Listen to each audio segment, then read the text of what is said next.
that sound is made by one of these.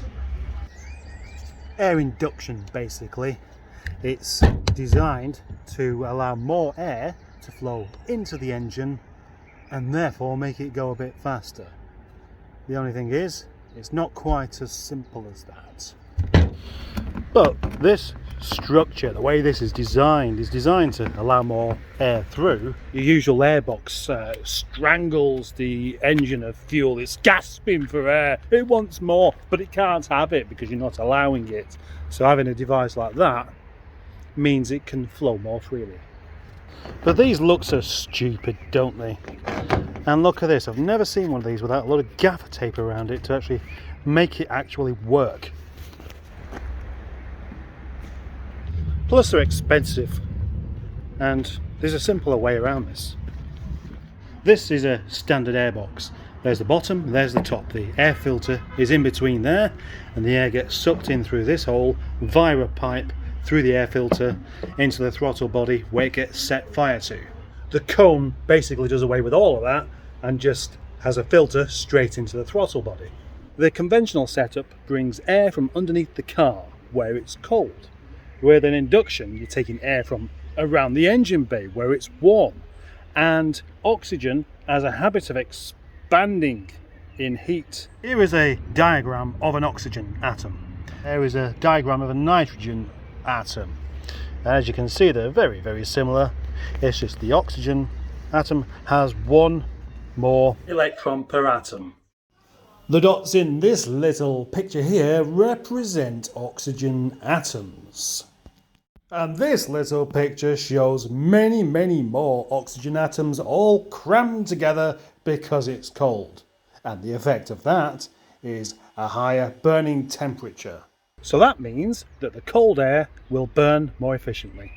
But of course, the cold air is being restricted, whereas the hot air isn't. So it doesn't really give us an answer as to which one is actually best. But one thing for sure is having hot air, and lots of it, isn't really any better.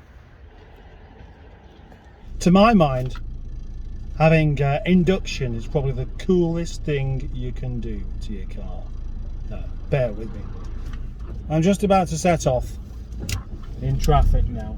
What can you hear? You cannot hear loads of induction noise, can you not? No. And that's because I'm not pressing the accelerator down any more than I actually need to do. And the thing is, most people do. So here I am, driving through a housing estate, or some terraced houses just there, in my Rover 25, over some speed humps. And where speed humps, that's where people speed up and slow down quite a lot. And I'm just about to go over another speed hump now, and listen out as I go past the school as well, and listen out for all the noise. Can you hear it? No, you can't. And that's why it's a good idea, because although induction is quite a loud thing, it doesn't necessarily do anything except for show where you're wasting fuel. If I put my foot down a little bit more, you can hear it a lot, can't you? But I'm not really picking up any more speed. I'm just pressing down the accelerator more than necessary. Just going on to a non-housing estate road now, so I'm going off into so I can go a bit more quickly, and we'll see what sound we have then. Anyway, the point being is that I'm driving along at a nice steady speed without making lots of noise, which means that I'm making a similar progress but not actually using loads of fuel. And there we go, I'm doing 50 miles per hour. 50 miles per hour, no noise. That's why it's a good idea. So, does that make sense? I think it does, because it reminds you not to press your foot down any more than necessary, because making all that noise around housing estates is embarrassing. You're doing the people who live there a favour by putting out less pollutants, and you're doing yourself a favour by using up less fuel.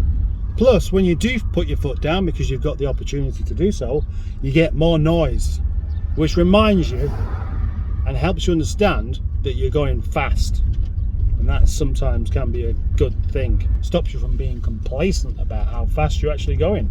Stops you from being used to just going fast all the time. It's win-win-win. That kind of means that the only thing we're really trying to achieve with this induction is the noise.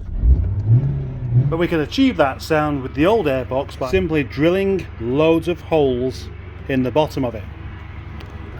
Or by cutting it in half and sticking it upside down. Anyway, the effect of the induction is one of perceived speed. Especially if you're careful on the throttle pedal when you don't want to be noisy. But then when you do put your foot on the throttle pedal, suddenly, oh, you're going really fast. Oh yes, this car's super fast. Just listen to this. Round the roundabout, friend. What do you reckon? Now you could get even more airflow by removing the air filter altogether and just sucking air straight in from around the engine bay.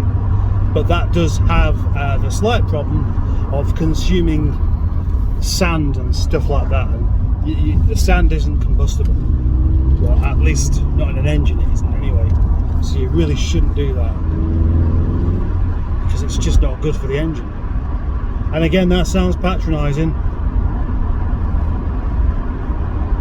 That's how it's going to have to be from now on. Anyway, goodbye. And that is the end of tonight's video.